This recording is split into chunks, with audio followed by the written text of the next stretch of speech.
ലോക്സഭാ തെരഞ്ഞെടുപ്പിൻ്റെ മൂന്നാം ഘട്ടം വോട്ടെടുപ്പ് നാളെയാണ്.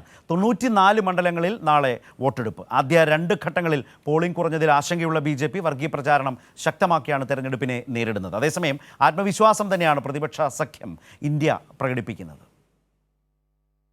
94 ലോക്സഭാ മണ്ഡലങ്ങൾ വിധിയെഴുതുന്ന മൂന്നാം ഘട്ടത്തിൽ വാശിയേറിയ മത്സരമാണെങ്കിലും ഗുജറാത്ത് നിലനിർത്താമെന്ന BJP കണക്കുകൂട്ടുമ്പോൾ കർണാടക പിടിച്ചെടുക്കാമെന്നാണ് കോൺഗ്രസ് ക്യാമ്പിന്റെ പ്രതീക്ഷ. മുസ്ലിം വിരുദ്ധത ഉൾപ്പെടെ പ്രധാനമന്ത്രിയും BJPയും പ്രചരണ ആയുധമാക്കിയപ്പോൾ NDA സ്ഥാനാർത്ഥി പ്രജ്വൽ രേവണ്ണയുടെ ലൈംഗിക അതിക്രമം ഉയർത്തി സ്ത്രീ സുരക്ഷയും കേന്ദ്ര ഏജൻസികളുടെ വേട്ടയാടലും രാഹുൽ ഗാന്ധിയും കോൺഗ്രസും ചർച്ചയാക്കി.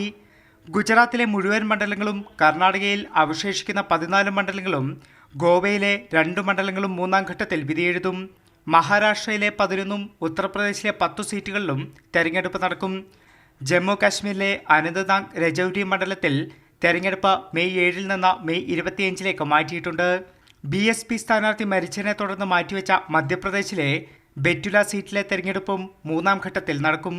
കേന്ദ്ര ആഭ്യന്തരമന്ത്രി അമിത്ഷാ, BJP വിമതരായി രംഗത്തുള്ള KS ഈശ്വരപ്പ, കേന്ദ്രമന്ത്രി ജ്യോതിരാദിത്യ സിന്ധ്യ, SP നേതാവ് അഖിലേഷ് യാദവിന്റെ ഭാര്യയും MP യുമായ ഡിംപിൾ യാദവ്, മുൻ മധ്യപ്രദേശ് മുഖ്യമന്ത്രി ശിവരാജ് സിംഗ് ചൗഹാൻ, NCP ശരത് പവാർ വിഭാഗം നേതാവ് സുപ്രിയ സുലെ തുടങ്ങിയ പ്രമുഖർ മൂന്നാം ഘട്ടത്തിൽ മത്സരരംഗത്തുണ്ട്.